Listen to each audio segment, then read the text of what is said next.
Hello everybody, this will be the first video of a series I'm starting that I think I'm going to call Music Theory in Action. My goal is to show you the practical application of some of the music theory concepts that I cover in my text, Music Theory for Electronic Producers. You can find a link to the text below. I try to keep it affordable at just $20. If you cannot, for some reason, afford this, feel free to shoot me an email and I'd love to help you out the best I can regardless. All right. So, all the genres possible, I think I'm going to start with something that is both an in-demand sound and a good place to start, which is going to be something in the realm of a hip-hop beat. All right. So here I am in Logic Pro. Now, if you use another DAW like Fruity Loops or Ableton, Reaper, Reason, if you are cool enough to still be using Propellerhead's Reason, which I started on. All of these concepts will still work. You might be using different instruments. You might be accessing these controls in a different way. But each of these DAWs are pretty equivalent in what they can do. Most people, myself included, end up gravitating towards third-party instruments and editing plugins. So at which point Logic or Ableton really just becomes a shell. But today I'm going to use a lot of default instruments so that those of you who are using Logic Pro, which is pretty common and widely available, will have some of these instruments. Alright, so when I start, I like to use Logic's default instrument, which is like an electronic keyboard. So I'm going to hit the plus here, go to Software Instrument, Default Patch. I'm going to create this. Now, I don't use these sounds finally in my beat a lot of times, but I like to start with this just because it's pretty quick and I can write a chord progression, a melody, and then I can use that information, the MIDI, to instrumentate or put it on different sounds. Alright, so I'm going to first select a 4-bar loop. If you don't have a loop up here, you can go to where the numbers are and drag from the left to the right. That'll create a loop.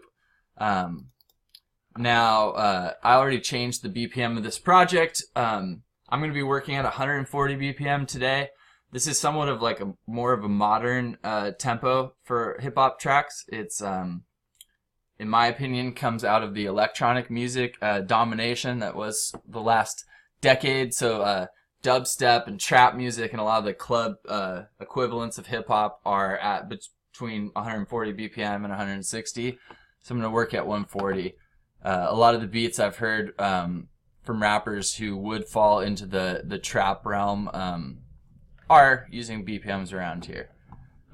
Ultimately, I'm probably going to use a halftime backbeat, which I'll explain when we get there. Alright, so I'm going to open up this MIDI window. Now today I'm going to be writing in A minor. Now A minor, the reason I'm choosing to use this key is it's our most basic minor key. Why am I choosing a minor key? Well, I think that I want to write something with a slightly darker vibe today. So the most basic way to understand major and minor scales is that major sounds pretty happy, glorious. Minor sounds sad or longing. Alright, I'm going to just show you the scale here. You'll notice each of these are going to be the white keys. This would be called A natural minor. This is what it would sound like. Alright, cool. So I'm going to use one of these 7 different tones, or 8. I'm using the first one twice, so 7 different tones to create a bass line. Alright, so I'll do something on one measure. So I'll start with an A, go to an E perhaps, maybe a G. Cool. Maybe at the end of the phrase, just to add a little more interest, I'll do a half note rhythm. Alright, so I'm going A, E, G, D, back up to E. Here's my bass line.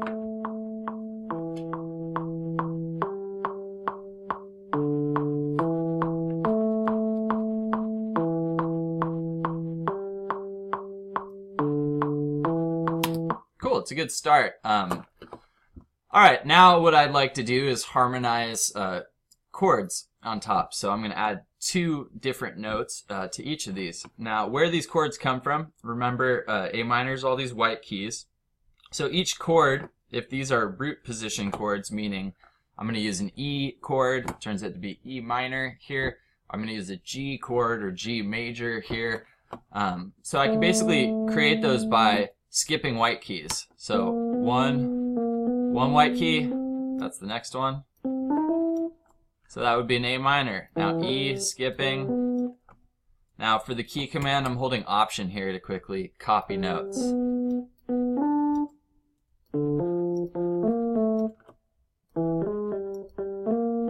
Alright, so now I have basic triads. Alright, because we're in a lower register, these are going to sound somewhat dense. And because the notes are close together and it's a boring, what we would say, voicing, or the order of where the notes from the chord sit in the register. Let's hear this.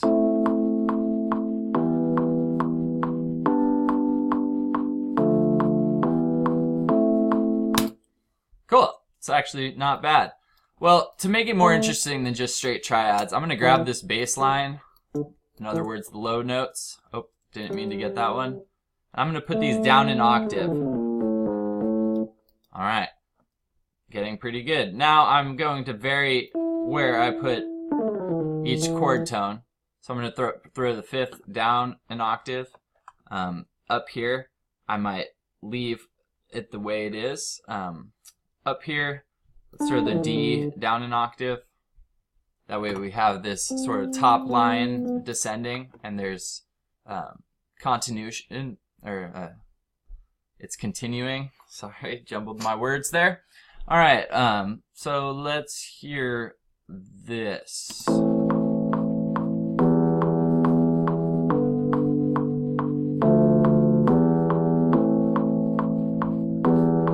All right, I think that'll work for the demonstration of this video. All right, so I have a chord progression now. I like to program drums to some sort of melodic or musical input. It's hard for me to really create drums I like the vibe of without having some sort of music to write around. Not everybody's like this. Some people like starting with just a drum beat and then writing notes or chords around that. But I'm going to go the other way. All right, today I'm going to be accessing some samples up here. Now, my samples are in my external hard drive. To access that in Logic without going into my Finder window, I'm going to go up here and click the camera 8th note film icon. Alright, this brings up a basically a Finder window. Now, the cool thing about this is we can sample, or we can hear these notes without getting out of our session. So once my computer wakes up first, it'll be able to play these. So I can hear the ones and I can pick what sounds I want. Now I'm going to need my 3 basic sounds. I'll need a kick, a snare, and a hi-hat. Alright, so there's a cool snare. Mid-punch. Now I should throw some credit to one of my favorite hip-hop producers and the person whose sample pack I'm using today, Mr. Just Blaze. If you don't know him, put his name into YouTube and your mind will be blown with the kind of hit records he's produced throughout the years. Alright. I like my snares smack. Now, it should be important to say that I don't really stress the sample selection in the beginning when I'm in this writing phase. I've always felt that it's a very fluid process. The more I have my chords down, the more I can figure out what instrument I want to play those chords. The more I have my basic drum groove programmed out, the easier it is to audition sounds that I will be able to hear in context and thus be able to judge better than on its own. Alright, so now we need a hi-hat. I actually don't think I have any hi-hats in Just Blaze. So I'm going to go back here into my very poorly organized sample pack. I'm going to use Cymatics Savage Drums for Trap. Now I found that, again, because a lot of these more modern hip-hop grooves are somewhat dance music influenced, I like using these cymbal sounds. Now cymbal, I'm going to use a hi-hat. These are going to be really thin and quick. They work quite well for the trill type hi-hat sound that I'm going to show you how to do here. Alright, so now that I have my sounds, I'm going to start by putting my snare on a backbeat. Now, the reason I'm doing this is, as I explained in the text, the snare is really going to give us, our ear, a point of reference, and it's going to establish the feeling of all these other notes around it. Alright, so I have a kick on the one, a hi-hat. I'll start with my kick pattern around the snare. This is what we got.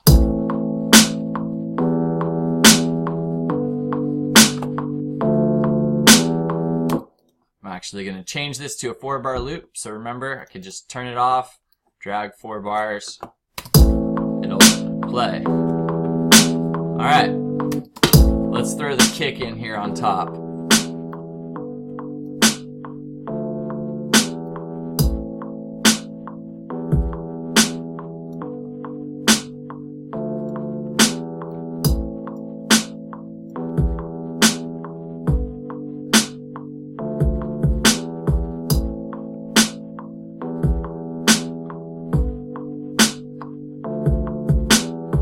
Alright, I like that. Let me explain what I did there. So first of all, in a lot of hip-hop grooves and subsequently a lot of popular music grooves, the downbeat or the first beat of a measure, every other measure in these grooves that are sort of on an 8 quarter note 2 measure beat, every other one of those measures, the kick drum can be on not the downbeat or slightly later.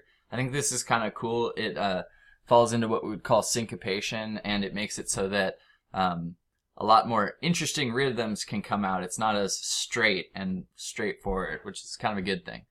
The other thing I did, that explains these notes. Now, repetition is great. Repetition makes things catchy, but with a drum groove, I don't like it to repeat so often that somebody can, in hearing it, you know, for 6 seconds, know exactly what's going to happen the whole time. So basically added a little fill in here, or extra kicks, the second of the time it repeats. All right. So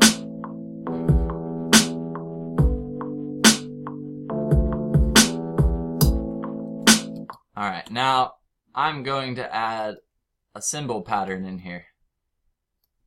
Now, I sort of say when I'm in the book, when we're programming grooves, that our cymbals are like the more metronome of the sounds. So typically cymbals happen more in a drum groove than a snare or a kick. So that's what I mean.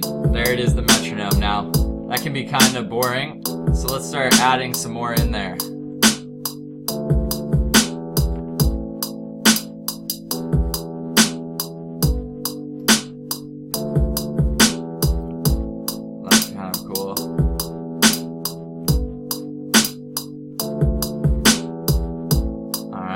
I'll add that trill sound.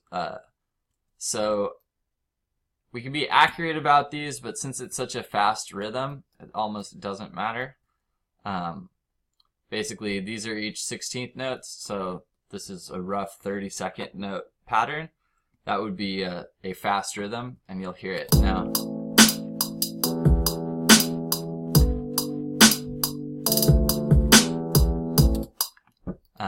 That's pretty cool.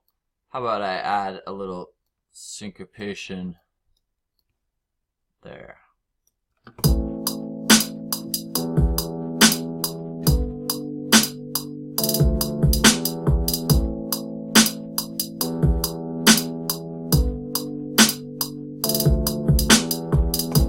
Alright, cool.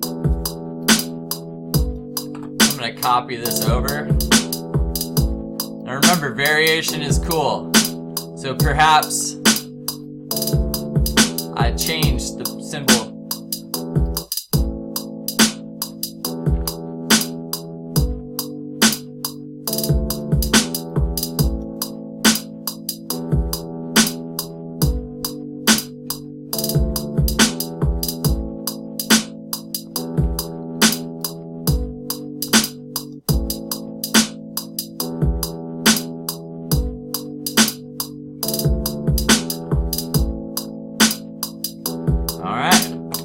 we're up and running.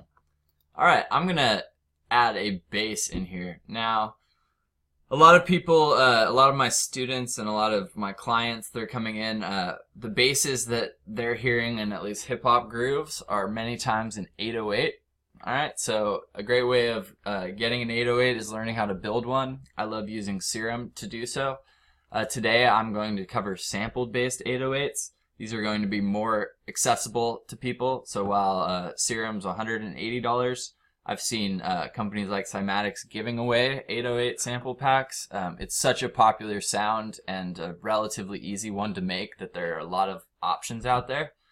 Alright, so speaking of Cymatics, I'm using this Savage Trap Kit, which, no surprise, has a full 808 folder. Alright, now, what pitch am I going to use?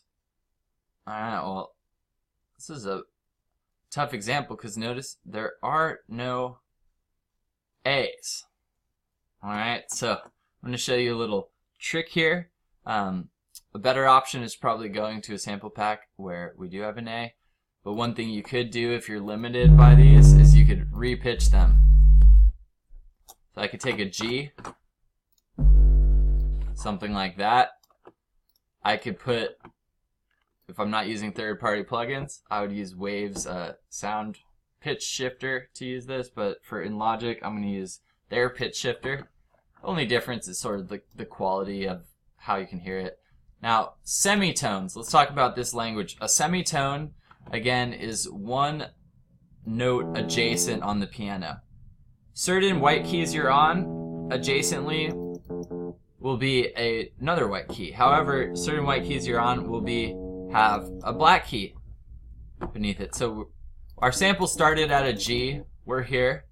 Our song is in the key of A, which is up, I would say, 2 semitones. So over here, I'm going to put 2 semitones. I have it going 100%. Let's use drums. Alright, cool. Now, let's hear what this 808 sounds like in context.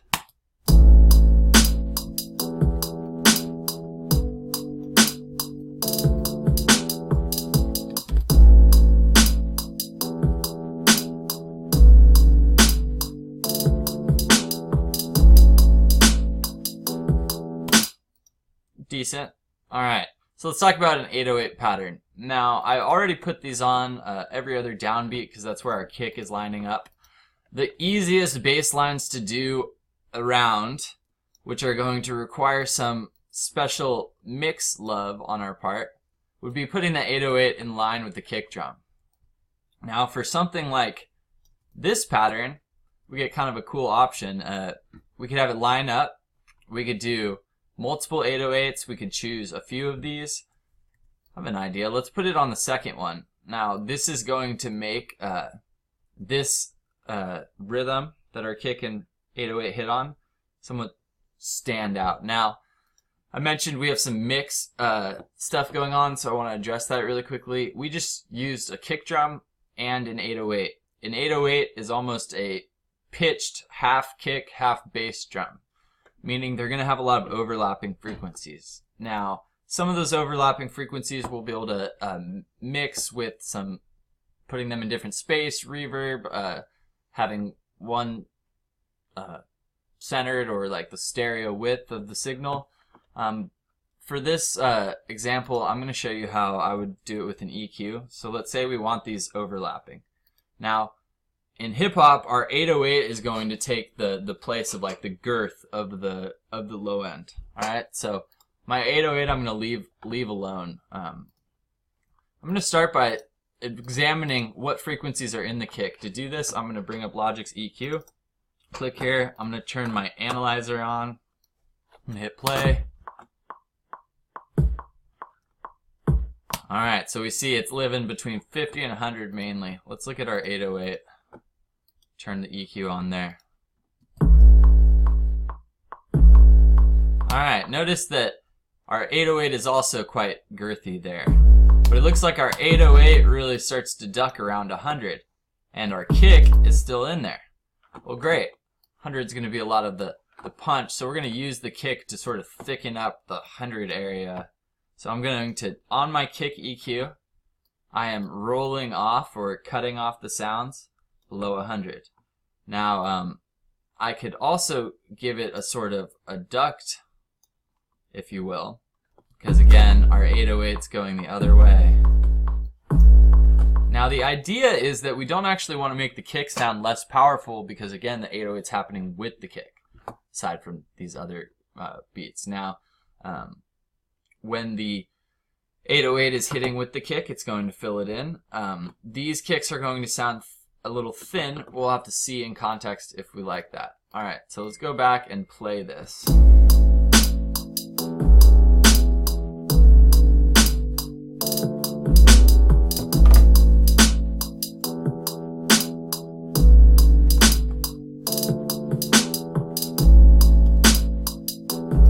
All right, you hear how those kicks are a little bit light. So if I wanted to get rid of that, one quick thing I could do is I could just hit Command D. That duplicates the channel.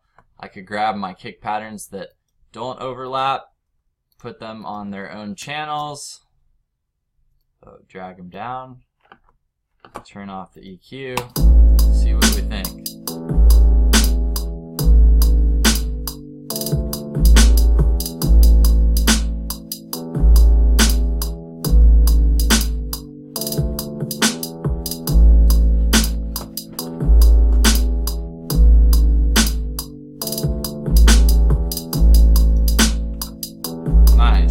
It's starting to work. Now, I varied the drum beat with the cymbals in the second 4 bars. I'm going to do the same thing with the 808 pattern.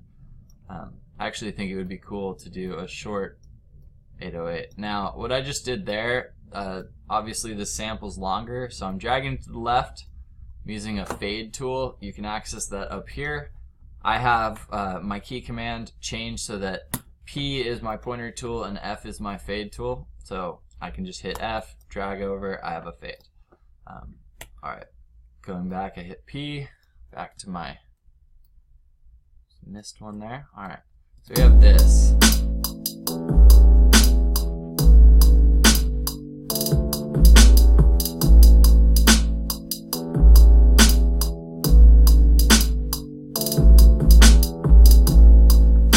Cool. Starting to move along. Alright. So now I want to show you a couple options we have here. So first of all, I could change my keyboard sound. If I want to use one of Logic's, I could go into my library here. Again, I want to use some sort of synthesizer. I could use a plucked sound, if you will.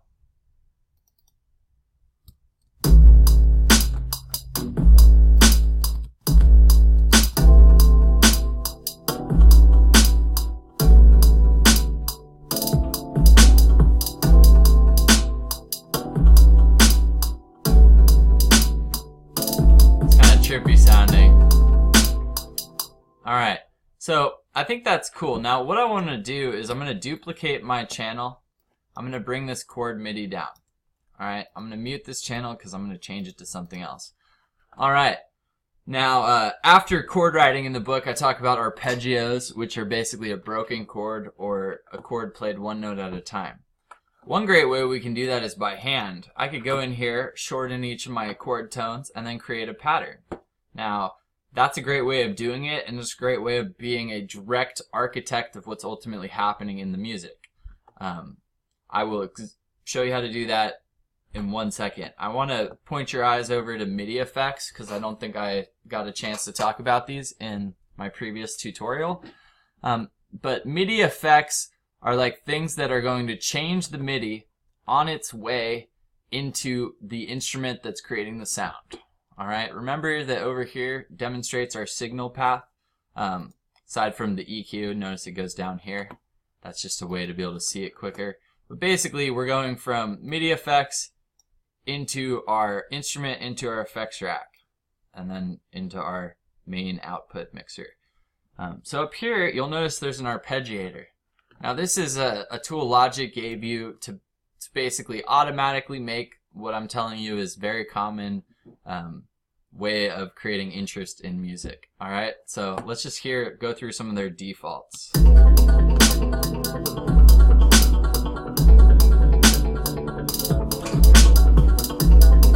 It's kind of tight. Alright, next one.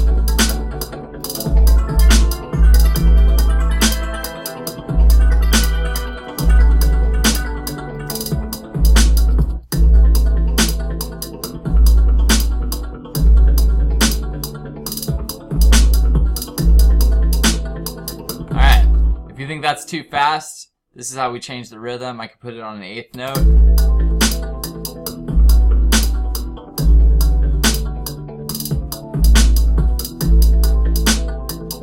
Alright, I kind of liked the 16th, but I do think the 8th fits better. So another little trick, I'm going to preserve this sound in the form of audio. I can click on my MIDI window here and hit Control B. That's going to bounce the region in place. We can name it, we can leave our source, which is what I want to do, create a new track. I'll let you examine those options on your own.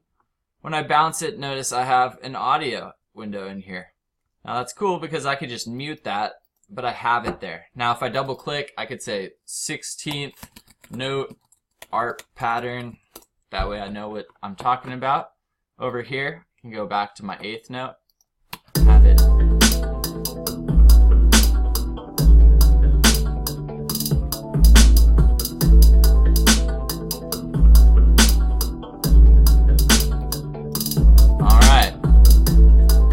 Drag a few more copies over.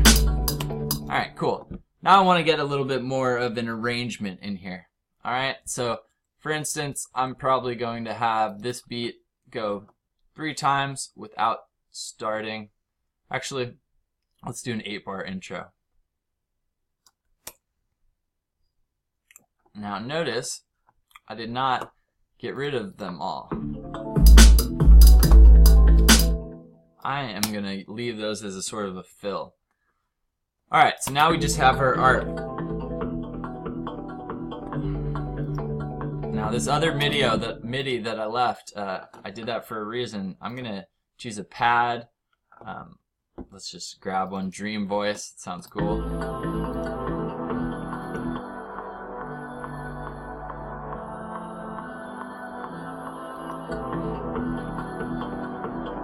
I think that's pretty cool. Alright, I'm going to show you a little automation trick. So those of you DJs or mixing engineers or people who've worked in audio longer probably know what I'm about to do. This is called a low pass or a high pass filter. We can do either. Basically what that means is it's kind of backwards to what you might naturally think. But low pass means we're letting everything low pass through. We're going to do this with an EQ, which would be our filter. Or high pass, which is the opposite. Higher frequencies pass through. They each have their own sound. Low pass filters are great for intros, but in many popular styles. Alright, so to do this, I'm going to go up into my EQ. I'm going to turn on my top shelf, which will act as my low pass filter. I'm basically going to automate that to happen. Now, trick I've had is go into your EQ, turn that on, click A, go into the EQ, high cut frequency. This is where it's actually cutting off. Now I can have it come into the music however I want, really. So I could have a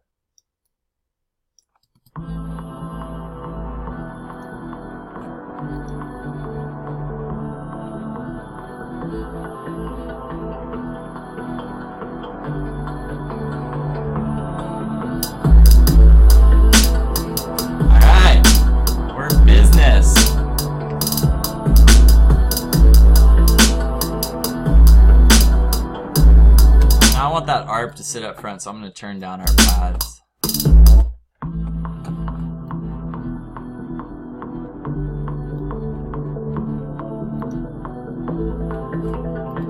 Now that voice I'm going to filter too. Maybe not automate it.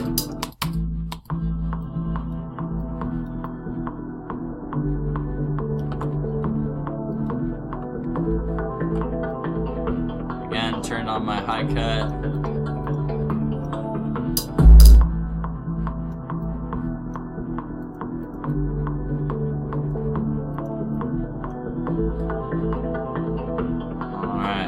I kind of liked that default instrument in there on our chords, so I'm going to add that in too.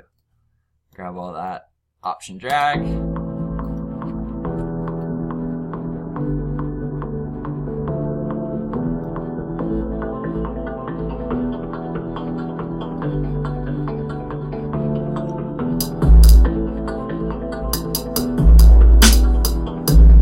Alright, moving along.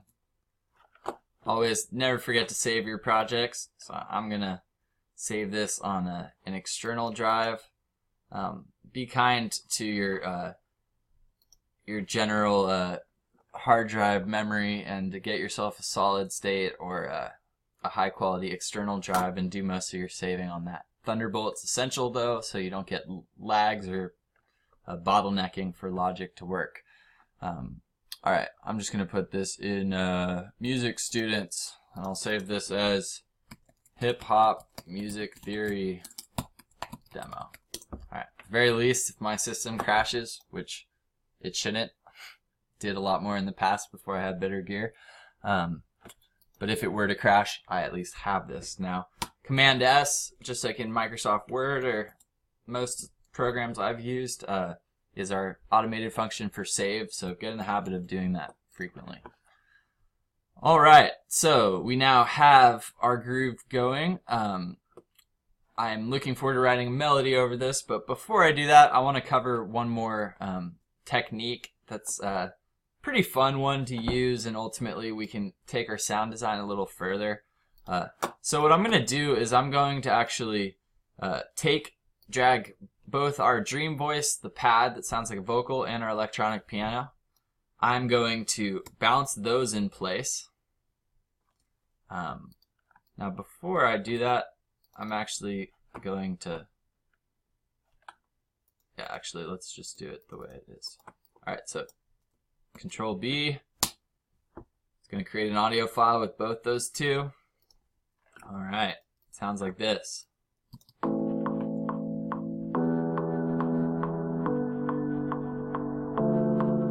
Oh, whoops.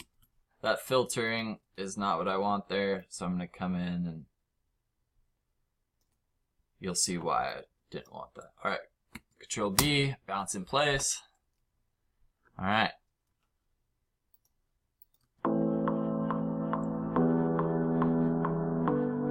Cool. Notice we got both of them in there. Alright. So, first of all, I'm going to chop each chord. I'm doing this by accessing my secondary tool by holding Command. Default secondary tool is the marquee. I love leaving it there because I can do, if I hit F, my fade tool changes, but I still have my marquee. If I hit P, I get the pointer tool, still have marquee. Marquee tool I use to chop audio. It's very useful for that. Alright, so now I chopped each time there's a chord that happens. Alright, now probably going to need to put in some fades, but I'm not going to worry about that till next. The reason I chopped each chord is I'm going to show you how to reverse these chords. It's a really popular sound. Once you hear it, you'll know that you've heard it in a lot of tracks out there, whether by producers like Metro Boomin or Murder Beats or Smoke Perp, or you name your favorite hip-hop producer of the month. But to do this, I have to have my advanced editing functions enabled, which I do. If you don't know how to do that, just see my former, I think part 2 Logic Pro tutorial.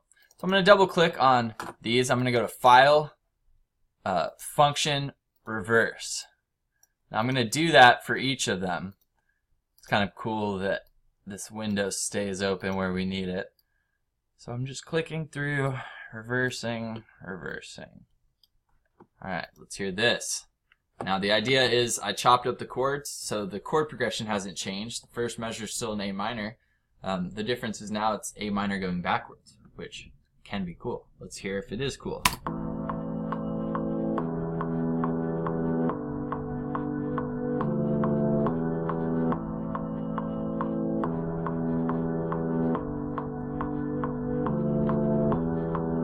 Nice.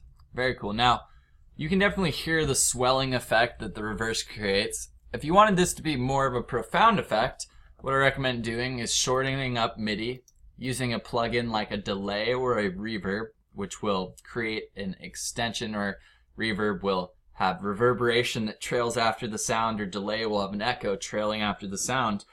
Usually those trails get smaller over time. And what that's going to do is when you reverse it, it's going to increase the effect of that swooping sort of introduction. All right, get out of this window. Name my track, reverse chord effect. All right. Now, I did it with these two dream vocal ones, so I'm actually going to mute those for now. We're just going to use this print. Now, what's kind of cool about doing this is I'm doing them forward once the drums start, so that should really create something that adds difference and a little diversity to the beat, but it shouldn't be so noticeable that the listener thinks like, oh, well, what's happening with this? So here it comes.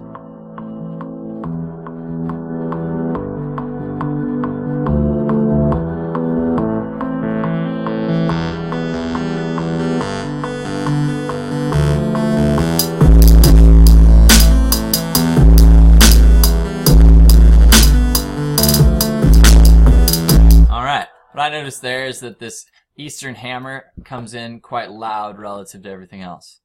So I'm actually going to do this in automation so that I can have it change.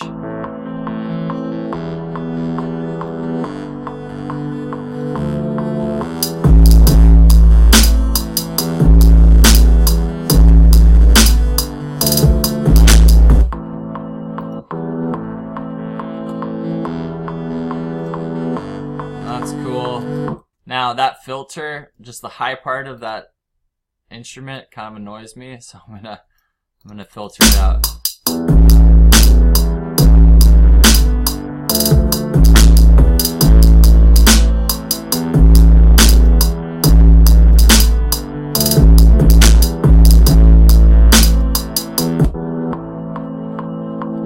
All right, now you might be wondering, well, I renamed these. How come my regions aren't named?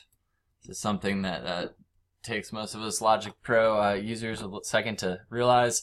If you want to fix that, you can just grab them all, control click, go to name and color, name regions by tracks. That's going to name each of these what they're called on the side. Kind of useful when you're in zoom motion so they don't just all say classic electric piano when they're not. All right, so now we have a pretty good canvas, if you will, going. We've got something to paint on top of in the form of a melody or a vocal. Different strokes for different folks. Some people like a lot of melody. Some people like more sparsity. I'm just going to show you how I would write a melody over this, so bear with me. I'm going to loop what is a 4-bar section and play this. Alright, now I need an instrument to write with, so I could just duplicate my Eastern hammers. I can come over here and go to a different, let's see, space mandolin. What does that sound like? Let's see.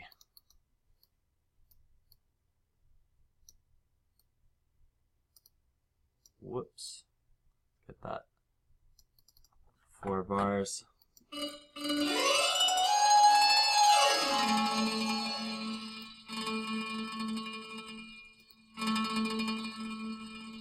Trippy.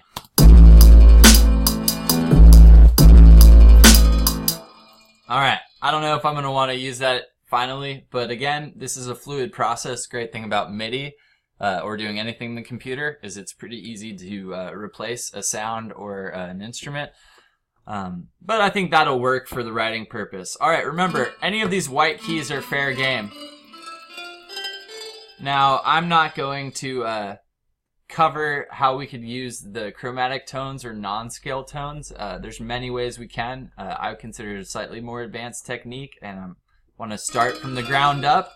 Those of you that haven't done a lot of this.